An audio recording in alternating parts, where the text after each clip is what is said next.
Yeah, so thankfully we got codes from Microids for Oddworld Soulstorm, so thank you very much.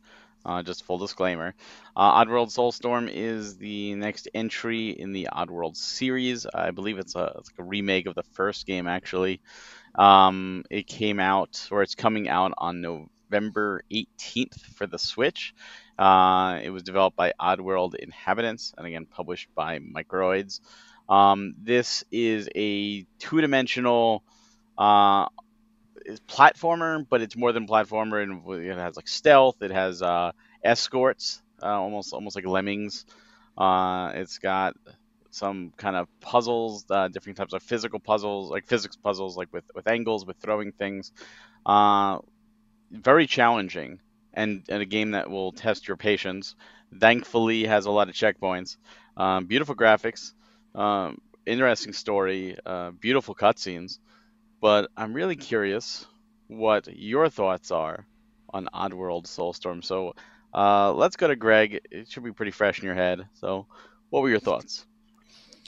Well, I just want to preface I've only completed the first level because I pretty much remembered we were covering this on tonight's podcast. So it was just like a few hours before the podcast of actually playing it. Um, I just said put it off and couldn't put it off anymore, pretty much.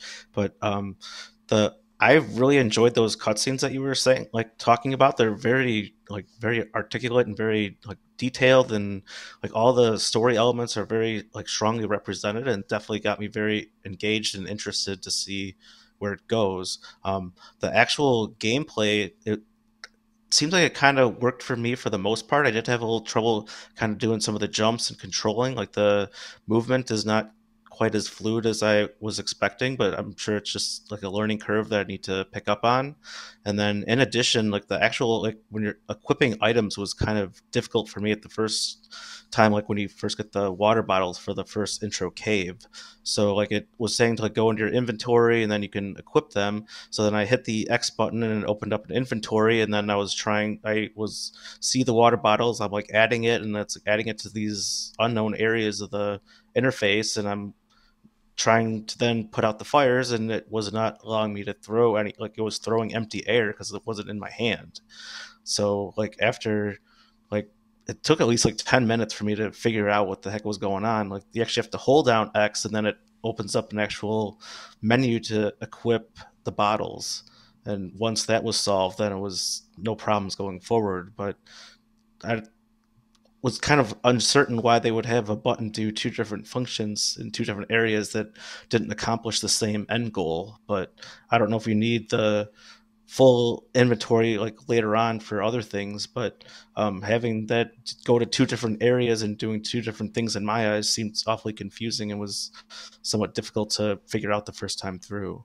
And I had to reread the hints like several times just to, like realize I was missing like, oh, hold X and not just like press X.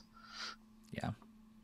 But I did make it through the first level. I found all four secret areas. They were like not terribly too secret, and you could actually find them. Like I was finding some of the hidden jelly things, and I didn't get them all, but I got most of them.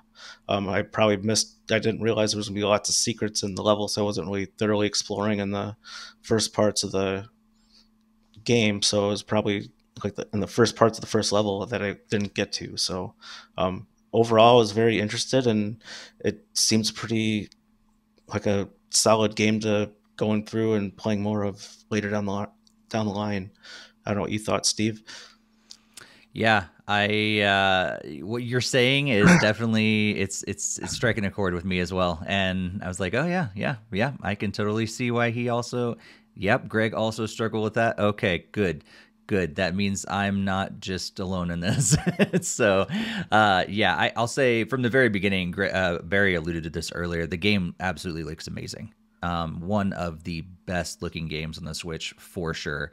I don't know if it's using that extra software that's enhancing the graphics or not, but if it's not, I don't know how they're pulling off some really strong HD graphics. Like, I mean, I wouldn't say that it borderlines 4K by any means, but it is really good looking HD graphics for sure.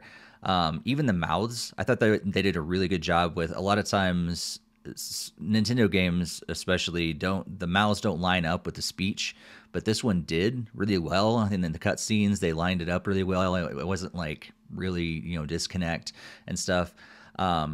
As far as the graphics as well, like the 2D, the 5D, kind of 2.5D is usually good, but I did get frustrated by the camera sometimes. I wish it would have swung a little bit earlier to see where I'm going. It kind of dragged a little bit, and I feel like that's a little bit what I had problems with overall, is the game kind of it dragged along, like where the camera wasn't going where I wanted to. I wasn't getting button presses as quick as I wanted to. I wanted to jump quicker. I wanted to fall down. It was a little floaty, and because of that, I got frustrated a lot of times. And I think the game is difficult by design, but I think the controls make it ever so slightly more difficult, and that gets frustrating. If it's just the game difficulty, I can deal with that. It's something I have to overcome. Those are video games, right? But because the controls, I'm like, I don't know if this is where it needs to be just yet. It needs to be fine-tuned. However, I do want to say, when I was talking with the PR people, they do have a day one patch that's supposed to come out to fix some of those issues. So there's a chance that, or I don't know if it's day one, but very, very early on, there's supposed to be a patch that might fix some of these issues. And if it does, awesome, because that's what I need, and hopefully make it a better experience for everybody. But yeah, those are the general impressions. I've got some more of the thoughts too, but I'll let you talk, Barry. Yeah, I'm gonna echo a lot of what you said. The game is gorgeous. I didn't have as many problems with the camera, but I did have some problems with the controls, especially some of the jumping, like some ledges I felt I should have grabbed onto, and I didn't. And other ones, I'm like, I'm nowhere gonna make this ledge and grab, and then they did, and I was like, Yeah. okay. So there's little inconsistencies there. The game itself, I'm not a big gamer when it comes to frustration. Like if it's frustration, like a precision platformer where it's like, oh, I should have made that jump, and I missed it, that's on me. Like if I have full control, great. This had two elements of frustration that I absolutely hate. One is the throwing mechanic, the aiming. Anything like with the physics reminds me of Trine, which we had a very interesting experience with Trine several years ago, and I learned very quickly when playing that game, I do not like anything like this, and that's what this throwing mechanic reminded me of. Because like, put out the fire, and I'm throwing, and like you have to hit this one little spot to finish it off, and I'm like, Yeah. really, come on. And you're juggling like three And you're juggling. buttons usually. Yeah. Like and trying not to Greg's point earlier, you have to hold down the X button, select the right direction, but then you let off that, you may start moving in that direction. So you got to let go, then hold down the L button to aim, then hit the other button to throw, and it's a lot of juggling there. A lot of juggling. And there's also inventory. Like this, it's not like you have unlimited bottles. You have a finite amount, and you have to get more. So as you're wasting ammo, like that just adds to the frustration. So that's strike one for me, and it's for me. It's I'm not saying it for anybody else. The other thing is when Lemmings first came out, it was a big thing, and I remember getting it on the PC. Like, oh, everyone's talking about Lemmings, and I hated it.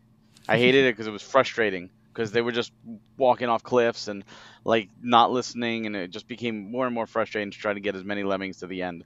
And that's what this game is. You have all these, your race that you're trying to save, and they are lemmings. They are stupid, and they will get killed and destroyed.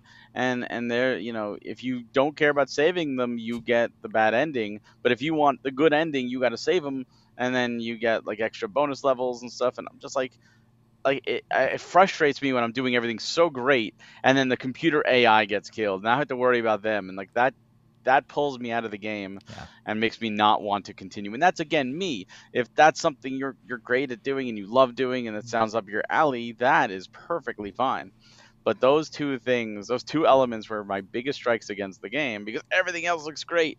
I had no problem with the camera, and even the grabbing thing, the inconsistency wasn't that big of a deal, because there are a lot of checkpoints, which is a big plus to this game. But it did make it frustrating. And when playing it, there were times where those frustrations, because it pulled me out, just made me say I would be rather be playing something else. Yeah. And I can say that, if it wasn't for the review of us, playing it for review, this is something where if I, and I'll be buying the physical, it's no secret. But if I popped it in my Switch to play, and I started seeing these, I would have popped it out a lot sooner Hmm. and said, okay, I'm moving on, because time is finite, and I'd rather be playing something I'm enjoying more. Mm. But again, that's me, and I don't want to say like the game is bad because of that, because some other people love that. And if you grew up with Oddworld and you loved the original Oddworld on the PlayStation 1, this is a better version of it. I didn't like the original Oddworld then for a lot of those issues, so it's no surprise it carries over now. But Mm. Greg, what about you? Any big gripes, or besides the Yeah, I did. action? I didn't really see too much for like the camera, but it did remind me of a lot of like Donkey Kong Tropical Freeze, where he Mm. does like that isometric thing, and then it still kind of seems like you're in like a 3D environment, but like it's obviously it's all completely 2D.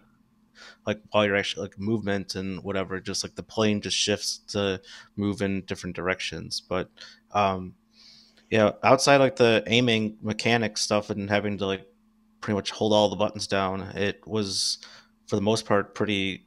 I kind of enjoyed it. When I was like saw like the sneak stuff, I didn't really have to use that in the first level, but Mm. I usually am kind of don't really appreciate stealth segments. That's usually my biggest tipping point with like Breath of the Wild. Like I hated that stealth mission Mm. there, but so if there's going to be a lot of stealth elements going forward, that's probably where I'll hit levels of frustration as well, though. So that would be one concern I have, but that's also for me personally. I know there's obviously lots of people love stealth stuff. That's why Metal Gear Solid is so successful. So um, yeah, Yeah. so I recognize that not all stuff is for me, but it does seem pretty like an interesting game for me to continue moving forward, at least maybe another level or two, and see if I still have enjoyment while playing through it. So Mm. I'm Yeah. still, yeah. Yeah, I think there are definitely more stealth areas to come, Greg, and there is one in particular that is in the third world. I can't remember like what level it's on or whatever, but it is an area that um two things have happened to me there. So, number one, I broke the game. So, talking about Carl earlier, I also broke Oddworld. This is maybe one of those things that's going to be fixed in the patch. So, I'm just going to trust that they will get this figured out. But I wasn't even exploring something. I was just trying to get through this level and jumped off one platform to the other and jumped apparently a little too close to the wall one time, and I got stuck in the wall, and the enemies are just like circling back and forth, and I'm unable to move, unable to pause. The game's like soft locked, and I had to restart it. And at that point, at that particular level, I had been trying to get through that section so many times that if like Barry said, if it wasn't for the review, I wouldn't have went back to it, because it was already frustrating and it glitched out and it froze the game. I didn't want to go back. Although, like the very beginning of the game, the whole first level, the first world, and everything with all the cutscenes is amazing. It pulls you in. You're drawn into this amazing world, and I want to go there. I want to experience this. But by the third world, in that particular stage where I was juggling, throwing, stealth, hopping from one thing to the other, and it wasn't grabbing like it was supposed to, and a lot of times I would miss a ledge and fall down to my death because there's enemies everywhere, and I was getting shot like crazy, and enemy airfire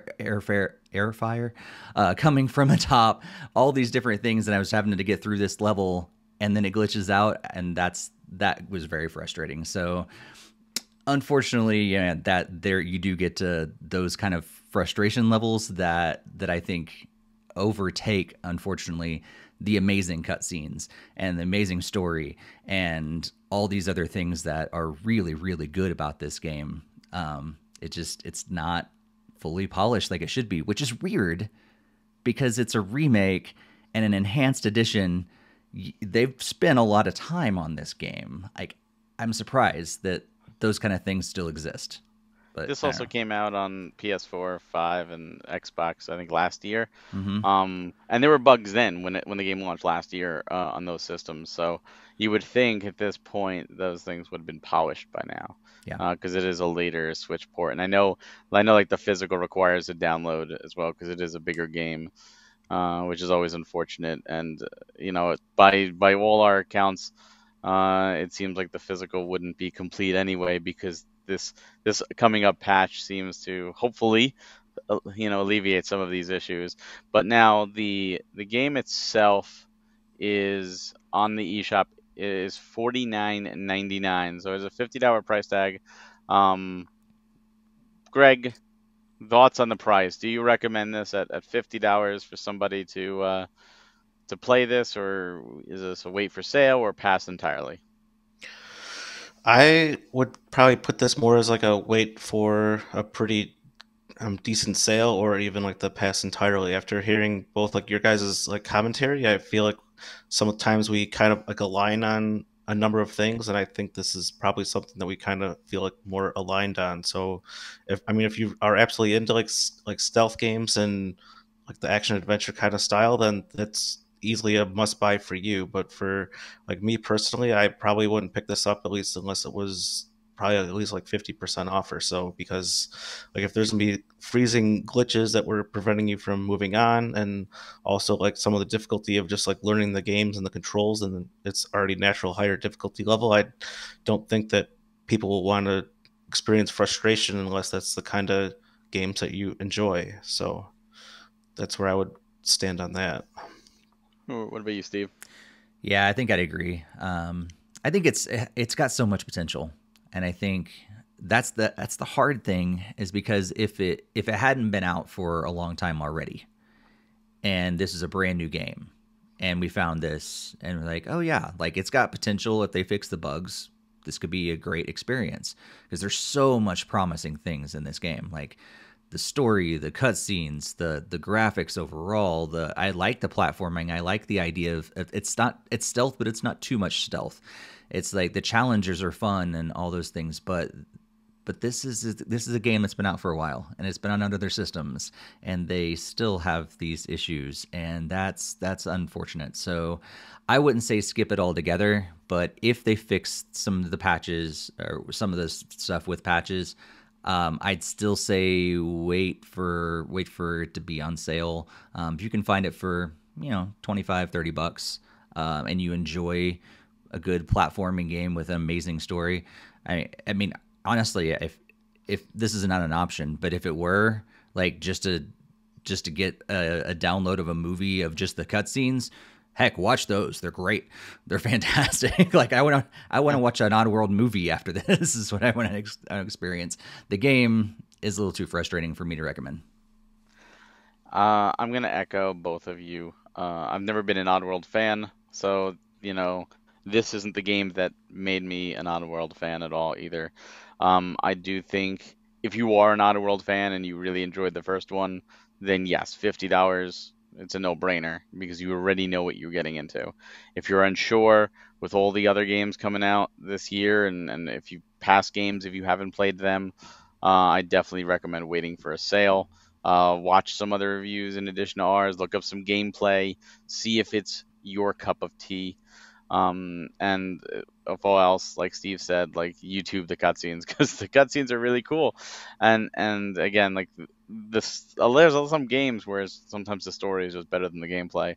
And I think for me personally, this would fall into that because I agree the story is intriguing and the cutscenes are great. The production value is up there, but you know, even though I'm going to be personally purchasing it to support, it's still one of those things where if you are not a hardcore collector and you're not into stealth and you're not into platforming and haven't been in the Oddworld series, I definitely recommend for a sale or a skip entirely.